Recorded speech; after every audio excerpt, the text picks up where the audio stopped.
Gracias, buenas noches, Beikis. Bien, muy bien. Está iniciándose la grabación y vamos a dar inicio, ya tienen sí, micrófonos activados. Ya.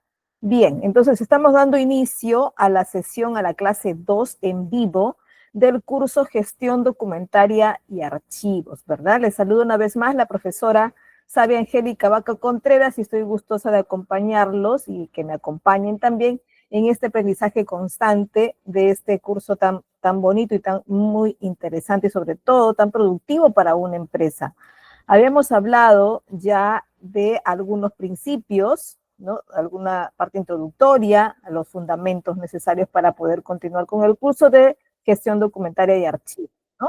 En ella habíamos visto algunos puntos fundamentales, como por ejemplo, el hecho de la necesidad de comunicarse a través de documentos, ¿no? De qué manera tenemos que tener una primera clasificación de estos documentos de acuerdo a las funciones que desempeña cada uno. Habíamos dicho también que un documento puede ingresar a una oficina, a una instancia, una institución, y puede moverse de acuerdo al proceso que desempeñe en cada una de las oficinas, ¿no? Y en algún momento, pues se queda bajo custodia y responsabilidad de una oficina, ¿verdad? Y este movimiento que hace el documento como función en cada una de estas oficinas se convierte en la trazabilidad de este, ¿no? Y al final, pues termina siendo como la explicación del movimiento, de la causa del movimiento de este documento, ¿no? Y eso es importante a veces para poder utilizarlo como clasificación. Habíamos mencionado también que se pueden disponer de diferentes sistemas como software personalizados para cada una de las empresas, ¿no? Estos son los sistemas de gestión documentaria, ¿no? Ahora, los sistemas de gestión documentaria en la parte de institución pública es casi parejo para todos, ¿no? Pero la institución privada sí puede personalizarlo de acuerdo a su necesidad. Sabiendo, pues, que la gran diferencia entre las dos, institución público-privada, es que la institución pública presta servicios, ¿verdad? En cambio, la empresa presta o ofrece productos o servicios en contrapartida a una parte económica, ¿no? Es decir, vende este servicio o producto, en cambio, la institución pública no, ¿no? También habíamos visto que se tienen mucho más documentos que redactar, que presentar, que preparar, que sustentar en la institución pública que la privada, ¿verdad? La institución privada puede ceñirse a tener procedimientos, pero no necesariamente fundamentados en documentos, ¿no?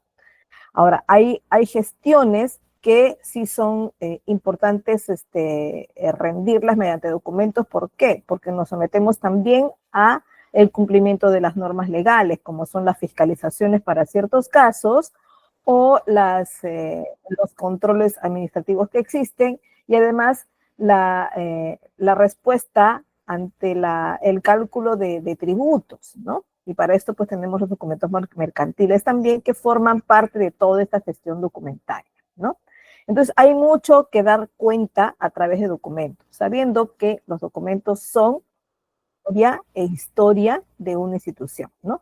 También habíamos hablado de los diferentes eh, funciones que tienen estos documentos, por no decir el valor, ¿no? Y es decir, el valor que tiene, pero que este valor no se fundamenta en la importancia, sino en el uso de los archivos, ¿no? Entonces habíamos mencionado tipos de archivos según el valor que tienen. Y a ver si algunos de ustedes recuerdan. A ver, menciónenme por el chat o si quieren alzar la mano para compartir, los escucho. Así que vamos a ver si alguien por ahí tiene alzada la mano o porque tienen abiertos los micrófonos, de hecho ya los puse, o quisieran de repente mencionármelo en el chat. A ver, los voy a leer, a ver si estuvieron atentos cuáles son esos tipos de documentos.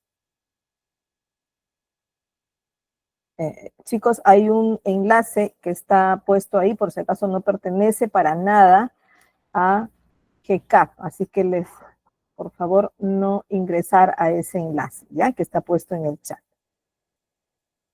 Bien, entonces cualquier cosita me mencionan en el chat, ¿ya? El GCAP no anuncia, no está anunciando nada en el chat para que ingresen, por si acaso. Este link, no sé quién lo habrá puesto, pero no es prudente ingresar, ¿ya? A ver, bueno, estas son las cosas que tiene una sesión como esta que esté totalmente libre de ingreso, ¿no? Bueno, a ver, empecemos entonces con el tema de hoy. Hoy hablaremos del ciclo de vida del documento, llamado también ciclo vital del documento, ¿no? Vamos a ver de qué se trata este ciclo vital. De hecho, que hablaremos de las etapas del mismo, de la creación de documentos, la captura, se va a hablar de una clasificación ya de documentos, vamos a recalcar esta valoración documental y hablaremos también de las conocidas tablas de retención documental, ¿no? Ya, entonces empecemos por aquí. A ver, ¿a qué se refiere o cómo se puede definir el CVD? Es decir, el ciclo vital del documento. ¿Cómo lo podemos definir? A ver, veamos. ¿Cómo lo vamos a definir? Por ahí de repente algunos de ustedes han escuchado hablar, pero bueno, por definición de diccionario sabemos qué cosa es un ciclo, qué cosa es vital o qué cosa es vida y qué cosa es un documento, ¿no? Entonces por ahí podemos hilar definiciones y saber más o menos a qué se refiere, ¿no?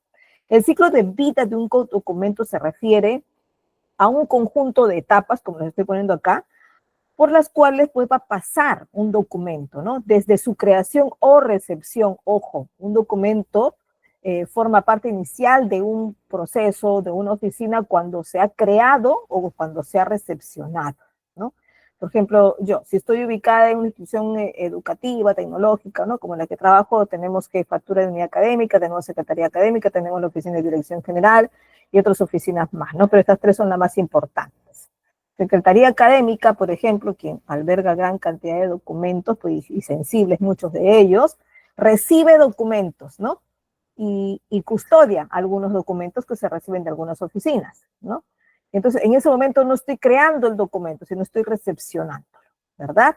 Como también hay algunos que son emitidos, son redactados dentro de la oficina de secretaría académica. Entonces, se convierte parte primaria de ella cuando comienza a crear estos documentos. Entonces, esta etapa, este conjunto de etapas, que va a ser el ciclo vital del documento, el ciclo de vida, empieza con una creación o recepción hasta la disposición final del documento, o sea, hasta saber en qué momento se queda archivado ya por buen tiempo y ya pierde uso cotidiano, ¿no? Y se queda en ese momento. O llega a una disposición final que también puede ser la destrucción del mismo. Ojo, sí, en algunos momentos hay documentos en el que se autoriza la destrucción, ¿no? Entonces, esto es la parte final. Y este es todo el recorrido del documento que puede pasar cuando vamos observándolo según el proceso en el que se va involucrando, ¿no? Entonces, este concepto es fundamental en la gestión documental y archivística para poder asegurar justamente que los documentos sean gestionados de manera eficiente, ¿no? Cumpliendo siempre, pues, los requisitos legales, por ahí requisitos operativos y de conservación, además, ¿no? Entonces, veamos cuáles son, pues, estas etapas, ¿no? Estas etapas que cumple el ciclo vital de un documento. Y aquí está, ¿no? En este esquema vemos, pues, que está primero la creación o recepción, que es el primer paso que sigue un documento, ¿no? La etapa es donde se produce al documento, ¿no? Como resultado de, por ahí, una actividad administrativa, ¿no? O quizá una transacción comercial, o una comunicación interna o externa, ¿no? Y también, bueno, esto es parte de una creación del documento. Es la primera en momento de su producción. Pero también en esta etapa vemos la recepción del documento, ¿no? Hay casos de documentos que vienen de instituciones externas e ingresan a mi institución o a mi oficina, ¿no? Y en ese momento es el inicio de este documento en esta oficina. Entonces inicia con la recepción, en este caso la vida de ese documento dentro de la institución empieza con su recepción, cuando es un documento externo, ¿no? Y se recepciona pues como correspondencia, se recepcionan facturas recibidas, ¿no? Y aquí comienza pues el documento a entrar a posesión de la organización, ¿no? Viéndolo desde el punto de vista de la institución que alberga estos documentos, de la institución a la que puedo estar o ustedes en un futuro o ahora perteneciendo, ¿verdad? Desde ese punto de vista. Porque desde el punto de vista de la primera institución que lo creó, se ve de otra manera, se está viendo como un documento de salida más bien, ¿no? Pero nos ubicamos en el momento en el que estamos formando parte de la recepción de este documento. Entonces empieza este documento a tomar vida dentro de mi oficina o dentro de la institución en general. Luego, en la segunda etapa, pensamos en la captura. Es decir, los documentos, de hecho, pueden ser creados directamente en el gestor que hemos visto, ¿no? En el punto de vista, en el punto anterior, ¿no? O pueden ser creados también fuera del sistema o cargados posteriormente para su almacenamiento y gestión, ¿no? Entonces, la carga de los documentos puede realizarse de diferentes vías, ¿no? Y importación en el sistema anterior, arrastrando los documentos desde un ordenador de usuario, por ejemplo, a una carpeta de destino del sistema, ¿no? O de repente automáticamente dejando el documento en una ubicación que un servidor puede determinar. Es decir, si cuento con un sistema de gestión de documentos, ¿no? Entonces, en ese momento se captura o se prepara para la captura, para guardarlo de manera digital a este documento, y va a implicar pues a veces una conversión, ¿no? De documentos físicos a formatos digitales, ¿no? Porque eso es lo que muchas veces necesitamos, ¿no? O también cuando son documentos que se han creado desde el comienzo digitalmente a manera de un PDF, pero a veces necesitamos aplicarle una cierta protección para que se considere como un gráfico y sea al 100% protegido en su edición, es decir, que no permita para nada su edición, ¿no? Entonces también podemos hacer esto, como decir, digitalizando algo ya digitalizado, ¿no? Algo que ya está en PDF, pero necesitamos capturarlo para protegerlo además, ¿no? Bueno, cuando necesitamos contar con documentos físicos y no tenemos todavía aplicada la digitalización para estos, entonces no habrá una captura. Se considerará siempre, por lo menos en una primera instancia, como documento físico. Y esta etapa a veces no se considera, no se utiliza, ¿no? Muchas instituciones públicas, hablando ya de Perú, cuando nos referimos a los gobiernos central, el gobierno central que está representado por los ministerios, ¿no? Estos ministerios sí tienen sistema de gestión documentaria, ¿no? Entonces se emiten documentos ya digitalizados, es decir, en PDF con firmas digitales, ¿no?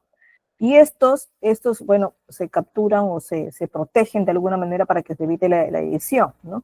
Pero también hay documentos que se crean de forma física, a cuales, por ejemplo, las normativas legales, las resoluciones viceministeriales, por ahí algunos convenios se firman de manera física, ¿no? Y como estamos obligados a publicar las normativas, se presentan en PDF, pero para esto necesitan aplicar un escaneo porque los sellos, las firmas podrán ser digitales, pero los sellos sí son físicos actualmente. Todavía no tenemos sellos digitales, ¿no? Entonces se plasma el sello con el tampón clásico, se escanean estos documentos y se sube, ¿no? Y esto sí pues vendría a ser una captura netamente digital, ¿no? Entonces la captura, o sea, la conversión de un documento físico a formato digital se realiza cuando es necesario, ¿no? O cuando el sistema aplicado para cierta institución lo permite, ¿no? En el caso de nosotros, por ejemplo, que trabajo yo en una institución pública pequeña, no contamos con firmas digitales, por lo menos algunos del personal sí, pero otros no, entonces no se aplica de manera obligatoria para todos, entonces no se tiene la obligatoriedad de tener una firma digital porque no tenemos todos un DNI digital, ¿no? Entonces se preparan todos los documentos de manera física, ¿no? ¿Y qué hacemos con estos? No, buena parte de los documentos se digitalizan, los que sabemos que tienen que convertirse luego o inmediatamente para archivarlos durante este año en documentos digitales, escaneados, ¿no? Como son los documentos históricos, se escanean y se resguardan, ¿no? Pero ¿qué pasa con la gran cantidad de documentos que tenemos, que son la mayoría, memorandos, algunos informes técnicos, todos estos sí son guardados de manera física, ¿no? Y todavía en algún momento se van a comenzar a digitalizar, bueno, de acuerdo a la clasificación que se tenga también, ¿no? Entonces, en resumen, esta parte de la captura se realiza, pero no en todos los documentos, ¿no? Hablándolo ya de la manera práctica, ¿no? Pero sí, pues estamos en camino a que sea un paso en el procedimiento del ciclo vital que se tenga que realizar. Así que a eso apuntamos. Todas las instituciones apuntamos a que todo se convierta al final en la digitalización. Bueno, estamos de hecho con una ley de transformación digital y estamos camino a esto, ¿no? Luego de esto, pensamos pues en la clasificación y organización, que por cierto, desde que creamos el documento, desde que recibimos un documento, ya estamos pensando en cuál es su función principal y por lo tanto ya tenemos la clasificación. Recuerden que cuando nosotros pensamos en una clasificación, existen diferentes maneras de clasificar, ¿no? Orden alfabético, orden cronológico ascendente o descendente, orden alfabético también ascendente y descendente, y orden funcional, ¿verdad? Una agrupación de documentos de acuerdo a la función que desempeñan. Por ahí no sé si ustedes habrán escuchado de Marie Kondo, ¿no? Marie Kondo es una empresaria japonesa que empezó a observar que las personas clasificábamos como que muy no funcionalmente, sino clasificábamos todo por forma cronológica. Ella empezó con una clasificación de closets, ¿no? Y teníamos una manera muy particular de doblar nuestra ropa, de presentarla en nuestros closets. Y ella mencionó otra manera mucho más funcional de clasificar el contenido de los closets. Ahora ya ella aplica esto al sistema organizacional, ¿no? Y nos dice pues que debemos pensar en clasificar de acuerdo a la función y no solo de acuerdo a la parte cronológica o la alfabética, ¿no? Pero se aplica todo esto a la vez. Por ejemplo, nosotros tenemos una gran cantidad de, currículums de repente, ¿no? Supongamos que estamos en el área de recursos humanos y tenemos por ahí una gran cantidad de currículums.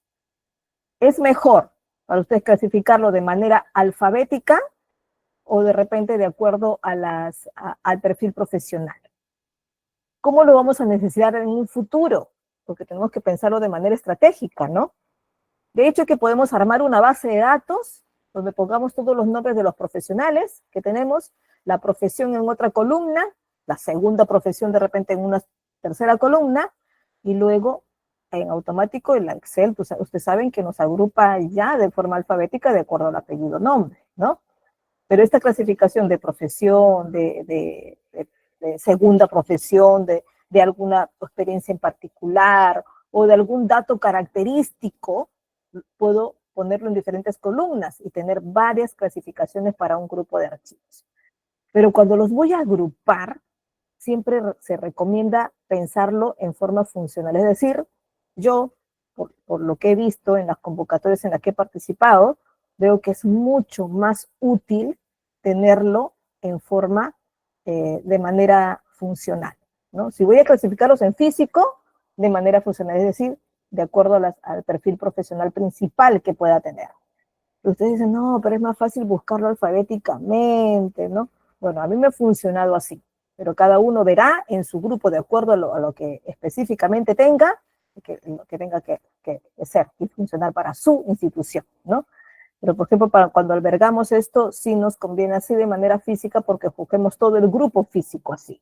Ahora, de hecho, que esto está en una base de datos y que en algún momento busco alfabéticamente y de acuerdo a la clasificación, pues lo buscaré en el archivador que de acuerdo a mi manual o de acuerdo a mi inventario lo tenga. O sea, y de igual modo necesito tener varias clasificaciones, pero tengo que decidir de qué manera voy a ordenarlo físicamente y de qué manera lo voy a tener en mi inventario, en mi catálogo, en mis notas, en mi cuadro clasificador, ¿no? Entonces, de acuerdo a esto, vamos pensando en cómo lo clasificamos. Ahora, para esta clasificación, ustedes se darán cuenta que cada documento puede tener diferentes tipos de clasificación y eso nos van a dar los datos que tenga el documento, ¿no?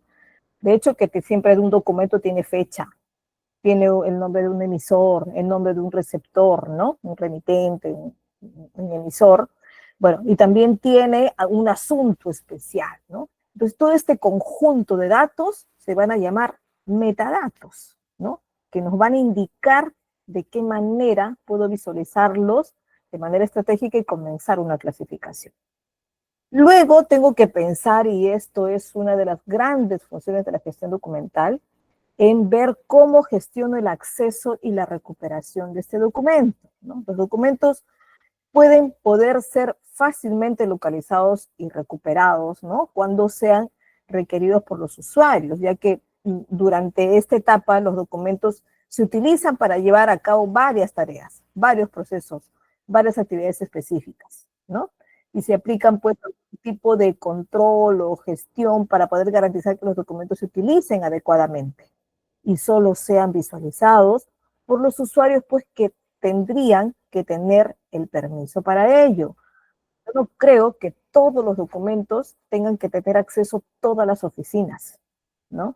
¿Por qué? Porque cada una se hace responsable de su contenido, se hace responsable de su clasificación, se hace responsable de su uso, de la custodia del mismo. Entonces, cada oficina se hace responsable de cuidar este documento, sea físico o digital, pero se hace responsable de cuidarlo.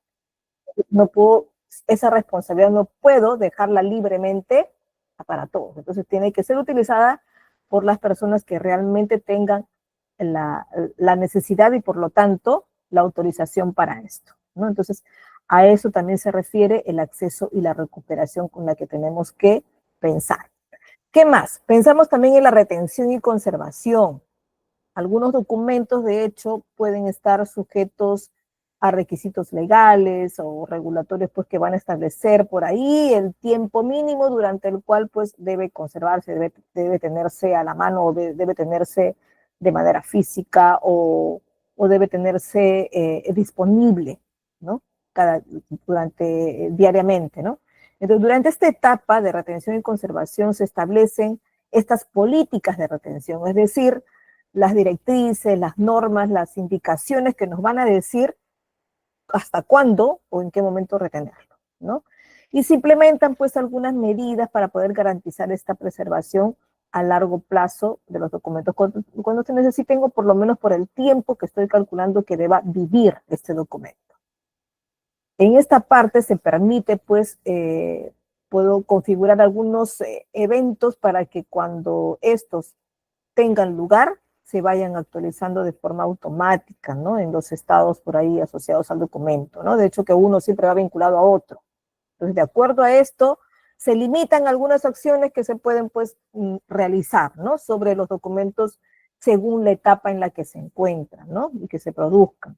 Entonces, estas políticas, ¿qué me pueden decir? ¿Qué me pueden decir? Que este memorándum, que es para convocar reuniones, que al final su sustento va a ser el acta que va a garantizar qué ocurrió en la reunión y que se realizó la reunión. Entonces, este memorándum solo necesito que viva 1 año o 2 años, dependiendo lo que provocó esta reunión, ¿no? Como sustentatorio. Entonces, armo mi política de retención y digo, bueno, para este tipo de memorándum, de reuniones, solo van a durar los 2 años. Y lo planteo en una tabla, diciendo que este memorándum dentro de los inventarios de documentos, y ahí se plantea el tiempo en que va a durar este documento. Y luego planteo también la política, o sea, el movimiento que va a recibir este documento para su destrucción si así lo amerita. De repente dicen, bueno, sí, pero todavía va a vivir 1 año más digitalizado, ¿no? Entonces se escanea y se le permite vivir 1 año más y el físico se puede destruir, ¿no? De acuerdo a lo que también tenga claro la institución. Ojo, que cada una va a tener su propia necesidad y por lo tanto cada una va a plantear el tiempo de vida de un documento, ¿no? Y estas son pues las políticas de retención que se dan en la etapa de retención y conservación, ¿no? ¿Qué más? La disposición final. Y habíamos dicho, porque la disposición final es el momento en que decido primero o transferirlo, pasarlo a otra área para que se haga responsable de este documento, o declarar su eliminación, ¿no? De hecho, que va a depender de requisitos legales, va a depender de regulaciones de cada uno de los tipos de documentos y suele ser de conservación permanente o eliminación pasado un determinado número de años, ¿no? Entonces, la eliminación, por ejemplo, es un proceso de hecho controlado, un proceso documentado de destrucción segura, ¿no? Según las normas que vayan aplicando dentro de cada institución, y nos va a definir pues el tiempo que va a alcanzar de la vida de este documento, ¿no? De hecho, que como les decía, se someten a regulaciones legales. ¿Por qué? Por ejemplo, se dicen que las facturas o boletas físicas se mantenían antes por una duración de 3 o 4 años, ¿no? Pero hoy no, hoy ya se vuelven eternas porque están todas digitalizadas y además nos ayuda el sistema que nos da SUNAT para conservar y tener ahí algunas facturas que en cualquier momento las puedo descargar, ¿no? Entonces, las puedo tener por muchos años más, ¿no? Entonces, y nos pide, las regulaciones nos piden los que todavía tengan emisión de documentos mercantiles físicos, sí, se someten todavía a esta reglamentación de tenerlo durante 4 años, ¿no? Bueno, entonces pensamos en estas etapas hasta el momento mismo de la disposición final y planteamos, cada oficina, cada institución plantea sus normativas para su transferencia o eliminación o destrucción, ¿no? Bueno, con respecto a esta parte importante que es la creación de un documento, ¿no? También necesitamos pensar en un proceso, ¿no? Habíamos visto un esquemita básico en la primera sesión donde pensábamos en cómo nos imaginamos la creación de un documento. Pensamos en el mensaje, pensamos de repente a quién va dirigido algo que tengo que comunicar, pensamos en el tipo de documento que voy a utilizar, la forma de comunicación, bueno, y qué estructura voy a utilizar, qué tipo de documento específico voy a necesitar, ¿verdad? Entonces, en la gestión documental, la creación de un documento es el primer paso en el ciclo de vida, ¿verdad? De la información en general. Entonces, este proceso pues va a implicar la generación, la captura, la clasificación adecuada del documento para justamente garantizar esta accesibilidad, ¿no? También garantizar la seguridad y la utilidad que va a tener dentro de la organización, ¿no? Entonces, el proceso de creación va a tener que pensar en una primera instancia, o tenemos que pensar en una primera instancia en identificar la necesidad. Es decir, antes de crear un documento es esencial identificar por qué lo necesitamos, por qué vamos a crear un documento, ¿no? Y esto puede surgir con un requerimiento legal también, ¿no? A veces es porque necesitamos contestar algo que nos han preguntado o que nos han pedido que de repente evidenciemos, ¿no? Algún proceso que ya se realizó, ¿no? Entonces, un petitorio es necesario a veces contestar y hay un tiempo prudencial para la contestación, o por ahí de repente necesitamos evidenciar un proceso que ya se realizó y necesitamos dar fe de manera explicativa, muy detallada, hasta de manera técnica, cómo se realizó este procedimiento. Entonces, identificamos la necesidad y pensamos en crear un documento. Luego hay que pensar, pues, qué tipo de documento. Hay que seleccionar el tipo de documento más adecuado para esto, ¿no? Y por ahí me dijeron, bueno, hay este grupo de chicos que se van a titular, necesitamos analizar si esta institución cumple con las normativas y si además los estudios de este egresado cumple con los requerimientos para que se titule, ¿no? ¿Hay modalidades de titulación? Sí, vamos a ver si está claro si realizaron bien el proceso, si hubo un examen de suficiencia, si hubo una presentación de proyecto, si hubo una tesis, ¿no? Además, si cumplió realmente sus años, nosotros, por ejemplo, estudian 3 años los jóvenes, ¿no? Ya, 3 años, y si estudió más de 3 años, tiene que explicarme por qué pasó.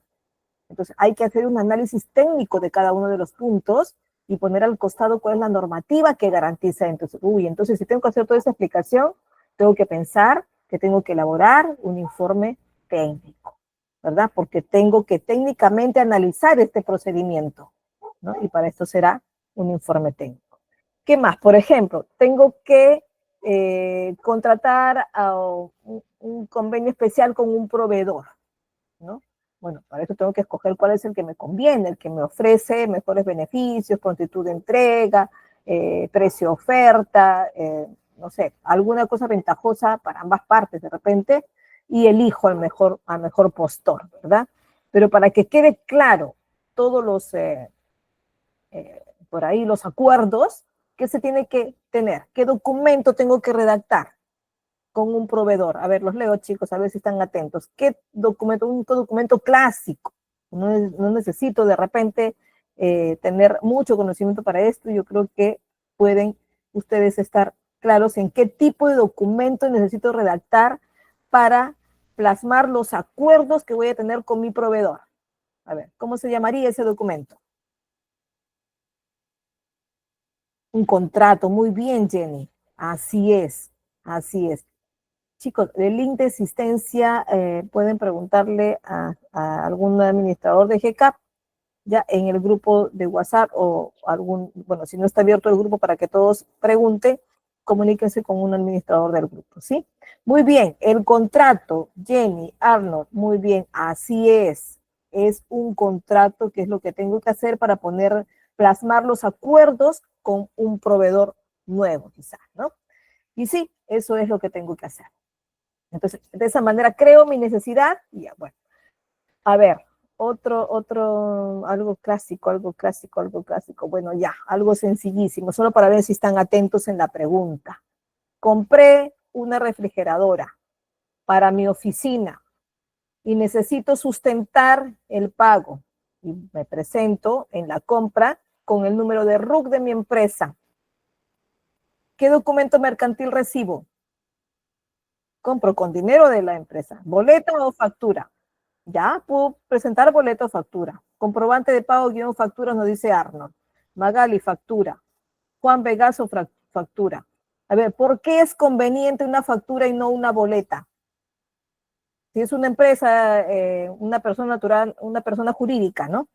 Que por ahí tiene que tributar, tiene que pagar un impuesto a la renta según el cálculo de sus compras y ventas. Por ahí no sé si estoy yendo en algún conocimiento muy específico, un poco difícil, aunque no creo, chicos, sé que están por ahí.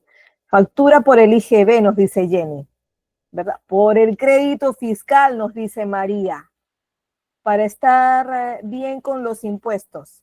Ya, claro, para cumplir, ¿no? Sobre todo porque se crea este llamado digamos en manera coloquial, llamado descuento de mis tributos, que es justamente lo que menciona su compañera María, que nos sirve de crédito fiscal, porque con eso hay como que un descuento, un pago a cuenta, si podríamos explicarlo así, de los tributos que tengo que pagar como empresa. Entonces, como empresa, si voy a comprar una refrigeradora para mi empresa, pues me conviene pedir factura, ¿no? No una boleta. Una boleta no entraría como crédito fiscal.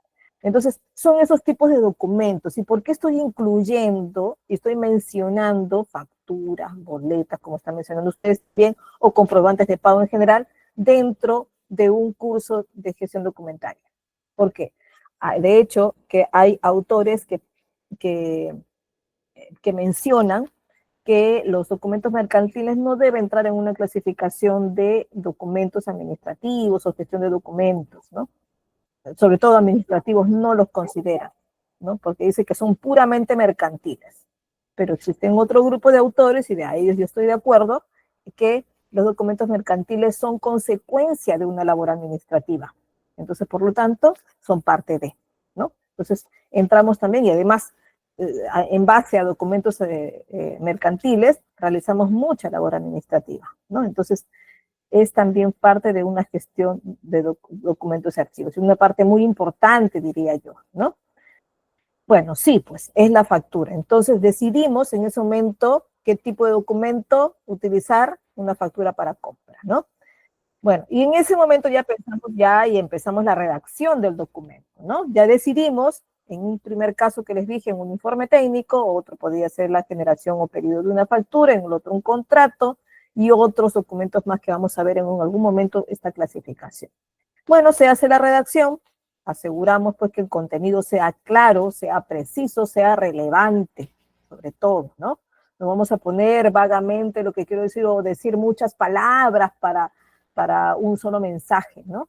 Hay mensajes que de hecho necesitan ser aclarados, pero cuando aclaro, fundamento, ¿no? No repito con otras palabras, con sinónimos, lo mismo, porque se hace mucha más vaga la información, ¿ya?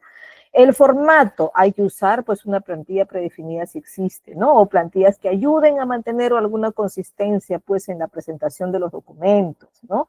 Hoy hasta en eso nos tenemos que fijar cuando presentamos algunos documentos de la empresa, pues nuestro logotipo tiene que ser único, nuestra forma de redactar también, hasta se cuida mucho en la fuente, ¿no? En el interlineado, los márgenes, por ahí tengo que crear alguna uniformidad adecuada que mantenga, pues, también que refleje una imagen de mi institución, ¿no? Sea público o privada, de igual modo. Ustedes dirán, no, pero la institución pública no se preocupa mucho por eso. La institución privada sí, porque le gusta presentar algo muy bonito, muy estilizado, muy uniforme, muy homogéneo, ¿no? Pero la institución pública también, ¿no? Solo que estamos camino a esto. Por ejemplo, hoy en día ya las universidades todas se licenciaron, es decir, ratificaron su compromiso con la educación y acompañada con calidad. Los institutos privados también ya todos están licenciados, los demás pues dejaron de funcionar, y luego se viene otra etapa para los institutos públicos, ¿no? Que va a ser hasta el 2027, ¿no? Y uno de los criterios de calidad que se tienen que aplicar es justamente esto, ¿no? La gestión de documentos. Y dentro de gestión de documentos también está la presentación y el formato de los documentos. Tienen que ser uniformes. No puede ser que enviemos a los docentes a que elaboren sus sílabus y que cada uno lo prepare de acuerdo a su criterio, ¿no? El criterio tiene que ser uniforme. Inclusive los tamaños de letra, los tamaños de las tablas, no tienen que también ser uniformes, ¿no? No solo por verse bonito, sino que refleja calidad, ¿no? Entonces, esto también está mencionado dentro de los criterios de calidad, ¿no? Entonces, pensamos en la redacción de documento no solo en el contenido, que de hecho que tiene que ser claro, preciso y relevante, sino también en el formato y también en el estilo, ¿no? Como son las fuentes, los colores, los logos, etc. Bueno, ya pensamos pues que hay diferentes pasos: identificar la necesidad, seleccionar el tipo de documento, redactar, y no podemos dejar de considerar una revisión y aprobación en muchos casos. Para la redacción, que lo pongo en otro paso, la revisión, ¿por qué? Porque la revisión a veces se deja pasar cuando son documentos muy cotidianos. Por ejemplo, digo, memorándums de convocatorias de reunión es lo que más hago. Y tengo mi formato y lo copio tal igual, solo cambio el nombre de las personas invitadas y mantengo el mismo saludo y mantengo la misma despedida. Bueno, la fecha solo está para cambiar y el número ya está, ¿no? Y todo es igual. Pero en un documento tan simple, podría ser que hasta confunda el masculino con femenino, o por ahí ponga de repente solo cambio la fecha y me voy a cambiar el nombre y no me fijo en cosas tan simples como son el día, la hora, y no cosas que por ahí se nos puede escapar por no darle una miradita a algo que hago tan cotidianamente, ¿no? Entonces, requiere por simple o, o de repente dificultoso o grande, una revisión de documentos. Y en varios casos se tiene que tener también la aprobación. A veces no solo lo firma una persona, un contrato, por ejemplo, no lo firma una sola persona, ¿no? Son varios, mínimo dos, ¿no? Representantes. Y a veces también hay veedores de algún proceso y que también tienen que firmar. Entonces tenemos que hacer las revisiones pertinentes y pedir las aprobaciones según lo que se está haciendo, ¿no? Entonces, ojo chicos, y aquí me quiero detener un poco, ¿no? Cuando uno revisa un documento, ¿qué cosas revisa? A ver, escríbame, ¿qué cosas puedo revisar de un documento? ¿Qué es lo primero que se les viene a la mente que pueden revisar? Si gustan, pueden prender sus micrófonos para participar, levantando la mano sería mucho mejor. ¿Qué reviso en un documento? El título, ¿ya? Que sea adecuado, ¿no? Bueno, el título generalmente va a estar en base al tipo de documento. ¿Ya? La fecha, ajá, la fecha de emisión, ¿ya? En el cuerpo del contenido, a ver, qué puedo mirar? Destinatario, fecha de entrega, no repetir las mismas frases, ¿ya? Ortografía, importantísimo, ¿verdad? Las tildes, el mensaje que sea claro, la ortografía, la gramática, que es algo diferente, ¿no? La gramática, que de hecho estoy cayendo un poco ya en lo que aclaro en los cursos de redacción, ¿no? Que no estamos propiamente en redacción, pero no estaría más pensar en esto, en respetar los márgenes, que ya de hecho que es un formato, ¿no? Y bueno, estoy revisando ortografía, estoy revisando gramática, estoy revisando formatos, ¿no? Estoy pensando también en que tengo que ser claro, en que se entienda el mensaje, ¿no? Que no sea muy repetitivo el contenido. Listo. Pero, ¿qué pasa? A mí me pasa, cuando yo reviso un documento, sobre todo que si son extensos, ¿no? Le doy hasta varias revisadas, ¿no? A veces doy una lectura rápida para poder fijarme en la estructura, en que si estoy empezando con el inicio, un antecedente de repente, luego con lo más principal de lo que quiero comunicar, que viene a ser ya la explicación del antecedente, y luego con una conclusión o un pedido al final, ¿no? Entonces hay una estructura básica de lo que quiero comunicar, ¿verdad? Cuando yo cuento algo, explico algo, no empiezo primero dando un preámbulo, un antecedente, algo que sucedió previamente que me ayuda a decir por qué estoy comunicando esto que es principal, y luego al final hago una conclusión y quizá en muchos casos hago una solicitud, algún pedido, ¿cierto? Y bueno, siempre hay una despedida al final. Entonces, esta estructura es básico revisar. Entonces, es una lectura que a veces doy rápida, ¿no? Y luego también tengo que fijarme en que ahora, las oraciones no sean muy largas. Cuando las oraciones son muy largas, se hace un poco más confuso lo que quiero decir, ¿no? Entonces, ahí es donde tengo que también enfatizar en mi lectura, en mi revisión de mi lectura, ¿no? Ahora, ¿cómo es que me doy cuenta si la oración es muy larga? Bueno, hay otro tip más de redacción, ¿no? Las oraciones se basan o se identifican cuando terminan en un punto, ¿no? Punto seguido o punto aparte. Es decir, entre punto y punto estoy armando una oración. Y esto no debe ser tan largo. O que cuando uno escribe, tú escribes y te entiendes tú mismo, eso es un hecho. Nosotros mismos nos entendemos con lo que escribimos, pero no solo estamos escribiendo para nosotros, estamos escribiendo para otras personas. Entonces tenemos que imaginarnos que otra persona tiene que entender lo que estamos diciendo en un papel, en un escrito. ¿Ya? Entonces, esto también requiere verlo en la revisión. Y bueno, muy aparte pues de la ortografía, que las tildes, que las mayúsculas, hay muchas palabras que a veces le ponemos mayúscula y no van con mayúscula, así que hay que por ahí repasar un poco de redacción también, ¿ya? Bien, a ver, sigamos. La revisión, la captura, en la captura vamos a pensar pues en lo que les había dicho, ¿no? Que tengo que pensar en la digitalización del documento y sobre todo en su registro. Y ahí ya estoy mencionando la clasificación que le doy, ¿no? Y luego al final, pues ya la propia clasificación, de repente indexar o por ahí fusionar algunos documentos, ¿no? Cuando están muy relacionados, ¿no? Entonces, a esto es lo que llamo yo los pasos o el proceso de la creación de un documento, ¿no? Por aquí, por ejemplo, hay un ejemplo del proceso de creación, ¿no? Este paso 1, paso 2 que pueden ir leyendo.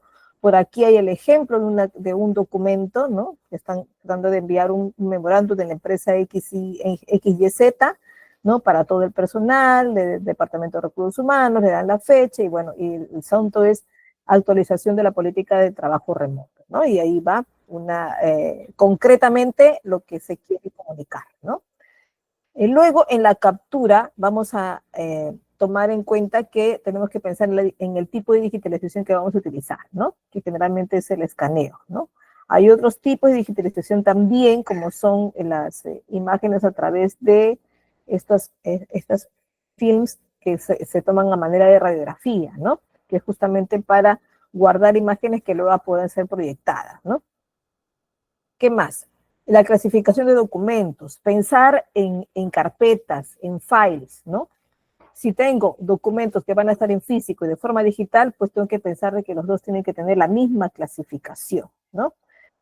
Algunos principios que tenemos que tomar en cuenta para la clasificación, pensar en la consistencia, es decir, que hay que usar criterios que verdaderamente sean homogéneos, que sean uniformes para poder clasificar unos con otros, que se entienda muy simplemente esa clasificación, que no sea muy rebuscada la clasificación, ¿no? Que no haya una clasificación tan externa, tratemos de agrupar lo más que podamos los documentos, ¿no? Y no hacer demasiada clasificación en algo. Flexibilidad porque nos sirve para adaptar un sistema a otro, sobre todo cuando estamos comprando un nuevo sistema de gestión de documentos. Considerar de que me tiene que permitir leer y tener visible también los antiguos formatos, ¿no? La relevancia es para asegurarse pues que las categorías o subcategorías sean realmente importantes, ¿no? Estas subclasificaciones que a veces hacemos sean realmente necesarias. ¿Para qué? Para velar por la accesibilidad sobre todo, ¿no? Los métodos, les había dicho, alfabético, numérico, de acuerdo a la necesidad que tengamos que tener. Podemos tener de acuerdo a las funciones en cada uno de los archivadores, pero dentro de ellos podrían estar clasificados alfabético, numérico o cronológicamente de acuerdo a lo que necesitemos, ¿no? Pero en una primera instancia podría ser funcional, ¿no? Hay que analizar para la clasificación el tipo de contenido, ¿verdad? Hay que asignar algunas categorías o subcategorías, ¿no? Ubicar de repente cada uno dentro de un sistema de gestión documental, por ahí que sea recomendable para nuestra institución, y revisar siempre tener alguna actualización de los, sobre todo, de los catálogos clasificadores, ¿no? Aquí les estoy resumiendo también otra vez y recordando a qué se refiere la valoración documental, chicos. No es un valor de importancia, ¿no? Si no hablamos de valores primarios, que son los que más se usan, y valores secundarios, lo que ya tenemos como históricos, científicos o cultural, ¿no? Las tablas de retención documental son tablas clasificadoras que nos van a indicar, esta vida que puede tener el documento, ¿no? Yo lo que les había dicho, ¿no? Que hay una parte descriptiva, una parte clasificatoria con códigos, ¿no? De ahí el tiempo de retención y disposición final. Y en el procedimiento se explica cómo va a ser la destrucción o si se va a llegar a destruir o no el documento, ¿no? Y este es un ejemplo de tablas de retención documental. Aquí tienen varios también. Quiero hacer una pequeña pausita, chicos, para comentarles algo súper, súper interesante, sobre todo importante para ustedes y también, ¿por qué no?, para nosotros GCAP, ¿no? Les digo que tomen en cuenta lo que GCAP les ofreció. GCAP les ofrece la oportunidad de obtener un certificado que va a fortalecer su currículum, ¿no? Y puedan hacer así el próximo destacado en su trabajo, ¿no?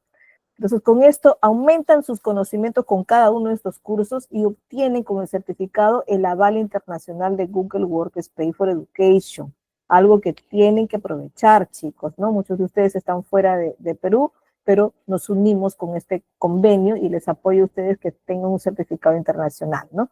Pueden separar un certificado con un precio promocional, desde 50 soles o 14 dólares estadounidenses, pero esta promoción, ojo, solo está válida hasta el 3 de septiembre, ¿ya? Así que tienen que aprovechar ya y comunicarse con los administradores del grupo que ustedes tienen ahí de este curso para poderles consultar cómo acceder a este certificado, ¿no? Y así de esta manera van a ser un profesional altamente competitivo en este mercado laboral. Entonces, permitan que GCAP, pues, que siempre está comprometido con la enseñanza, pueda brindarles este beneficio que de hecho que tiene un costo, ¿no?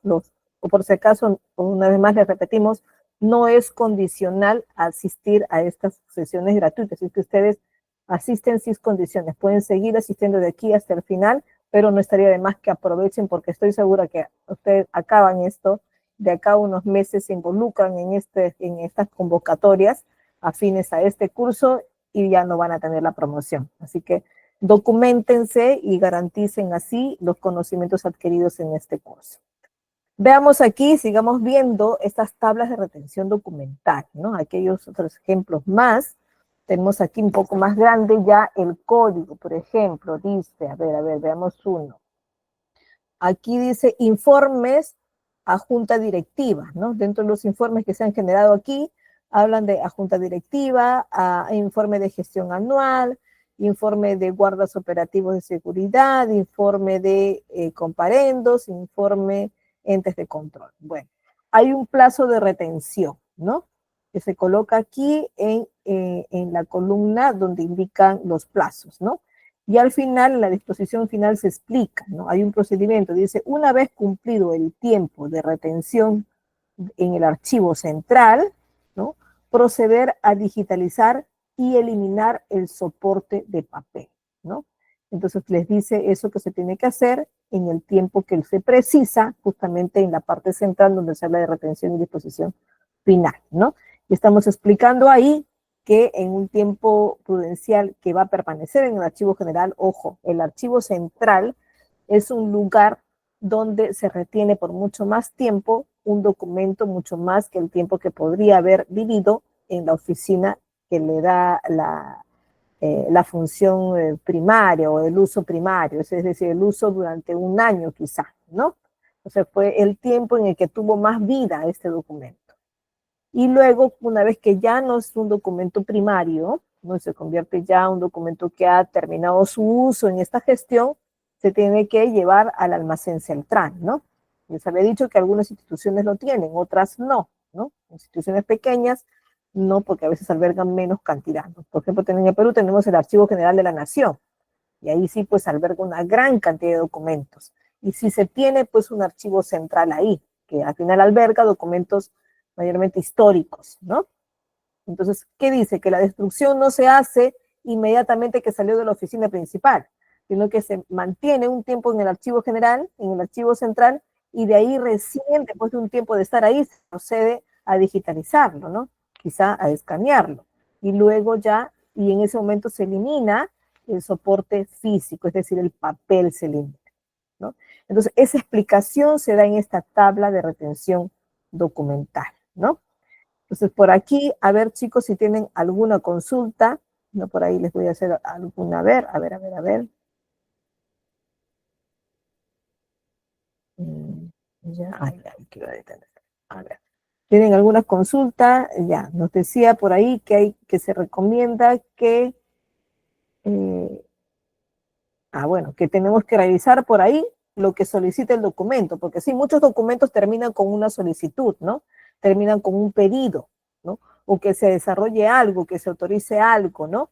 O terminan en un informe dando detalles de una actividad o de un trámite de repente y pedimos que se autorice esto con una resolución directoral de repente, ¿no? Con una resolución jefatural o la que fuere, con algún documento que sea de autorización y que generalmente lo emite la máxima autoridad de la institución, ¿no? Entonces, esto también tiene que ser en base a un informe previo, ¿no? ¿Qué más? A ver, ser breve y directo. Sí, se necesita que los documentos sean cada vez, o se procure sea lo más conciso posible.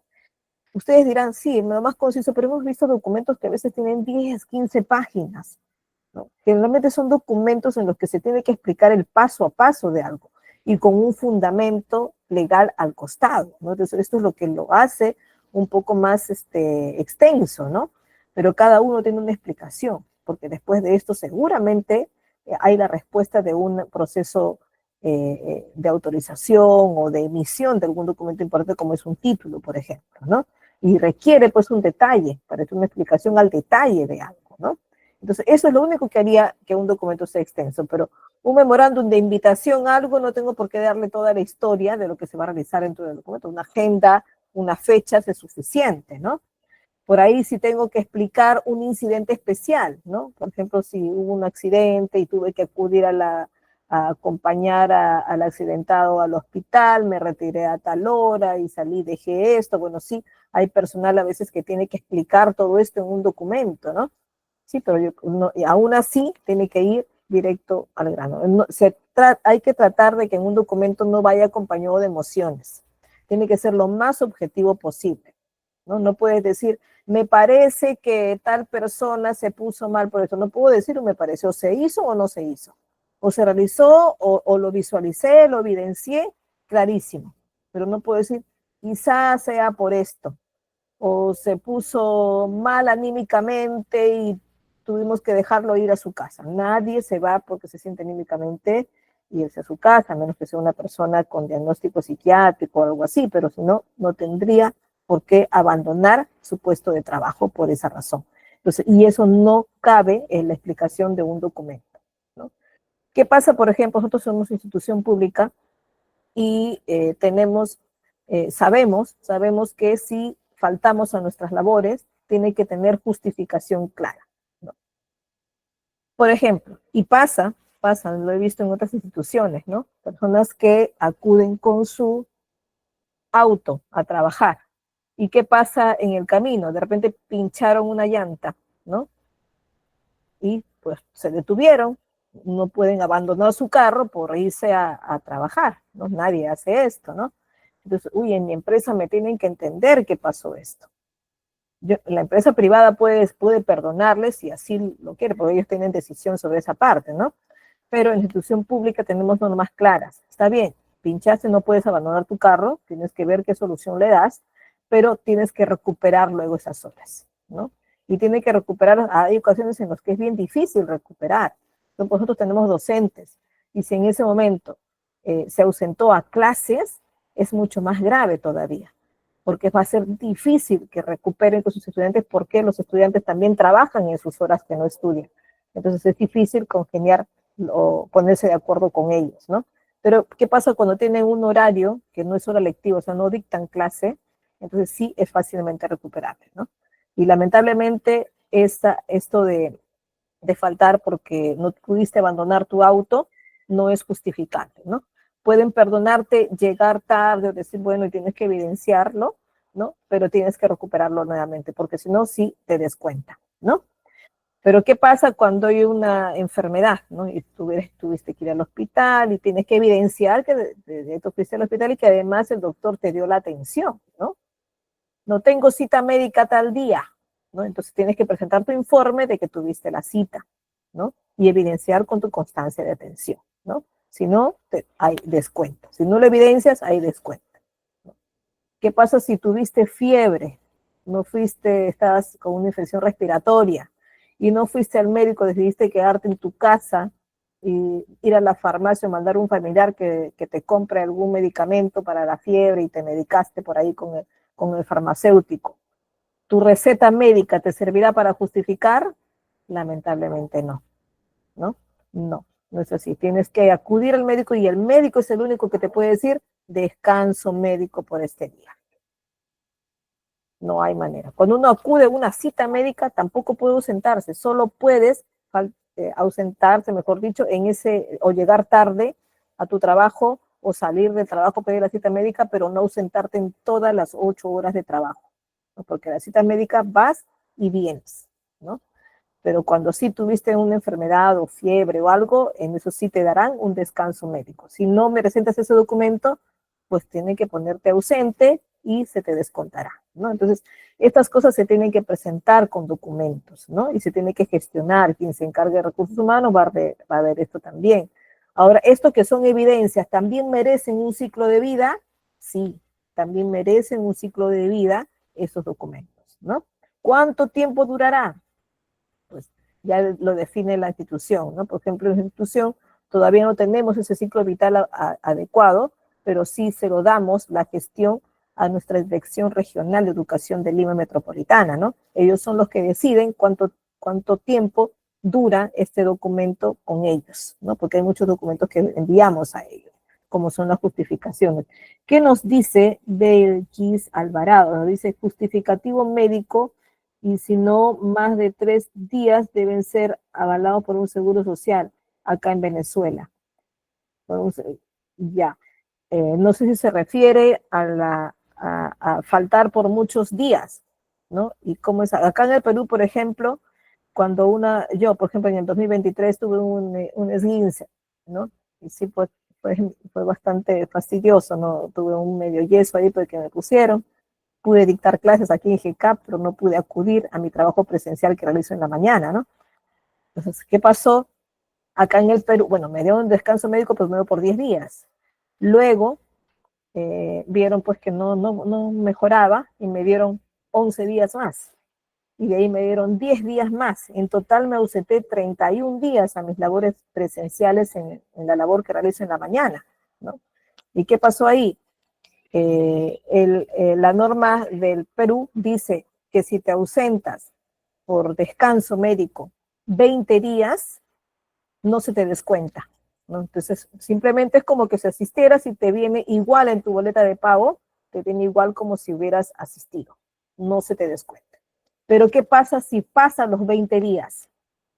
21, 22, 23, yo, bueno, me ausenté 30 días. ¿Qué pasa con esos 11 días de diferencia?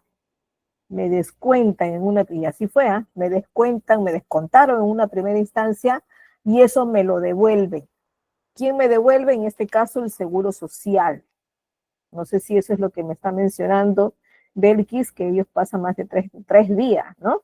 Y, que es el Seguro Social quien avala esto. Bueno, en este caso, nosotros justifica el descanso médico por salud, que es acá el Seguro Social, pero salud paga a partir del 21 días hasta el día 31. En este caso me pagaron los 11 días, ¿no?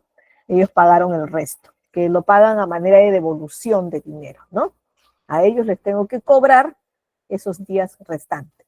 Que menos mal no pasó mucho tiempo, fue bastante ágil la atención, menos mal. Yo estaba pensando que me iban a pagar recién a los 3, 4 meses, pero según me habían contado algunas personas que sucedía, pero menos mal que en mi caso no. Me dieron correos para hacer el seguimiento y se pudo hacer, ¿no? Entonces, sí, sucede así también con la gestión documental, ¿no? Hay que estar un poco detrás y conocer un poco estos procedimientos para que no nos agarre frío en los trámites, entendamos y lo hagamos de manera prudente, ¿no? Ahora, estos documentos, digo, ¿qué tanto tiempo van a durar? Si son gran cantidad de personas que se enferman y van a permanecer permanentemente en las instituciones ahí los documentos, no, también ellos, uno los manda de manera digital, los escanea y los envía, y si es que uno quiere para sí mismo, pues lo guardo en físico, que yo por cierto no los digitalicé y todos los tengo ahí guardados en fotos, bueno, en imágenes, y en este caso mi dirección regional también, ¿no? Y el salud también, guarda lo mismo. Entonces, es así como se maneja el ciclo de vida también de estos documentos que no necesariamente lo tengo que guardar para toda la vida, ¿no? ¿Qué nos dice Becky? Cuando la ausencia laboral es más de 5 días, igual hay que avisar al supervisor o jefe de licenciado. Sí, porque todo hay que avisar. ¿Por qué? Hasta el primer día hay que ir avisando, ¿no? Uno, porque perjudicamos a nuestra empresa, porque no es que seamos indispensables, pero nuestra labor se realiza por algo ahí, ¿no? Y por algo ocupamos un lugar. Entonces puede desordenarse la atención a ciertos trámites, a ciertos procedimientos. Entonces tenemos que avisar desde el primer día, ¿no? Además, 3 faltas en Perú, 3 faltas injustificadas y continuas es causa para despido automático. Así que hay que tener mucho cuidado con esto, ¿no? No sé si es lo mismo que me mencionas ahí, Becky, pero lo tuyo son 5 días, ¿no? Entonces sí, hay que tener mucho cuidado con esto, ¿no? Y hay que siempre, por eso, sustentar con todo, con documentos, chicos, ¿ya? Entonces, de esto se trata, pues, el ciclo vital, el ciclo de vida que tiene un documento dentro de este curso, pues, de gestión documental y archivos, ¿no? Vamos a vernos entonces en la siguiente sesión, donde vamos a hablar de la conservación y preservación de documentos. Parecen sinónimos conservación y preservación. De hecho, la sinonimia perfecta no existe, ¿no? Cada palabra siempre tiene un significado un poco especial, un poco diferente para cada caso. En este caso, conservación y preservación significan algo muy parecido, pero vamos a tocar un poco lo que nos dicen las normas legales en base a estas palabras, ¿ya? Así que vamos a tocar este tema la siguiente sesión. Hoy estamos jueves, ¿qué día nos encontramos? A ver si se acuerdan y estamos atentos. ¿Qué día nos volvemos a encontrar? El día El sábado. sábado, muy bien. Así que nos vemos hasta el sábado, chicos. Gracias por tu atención. Hasta luego.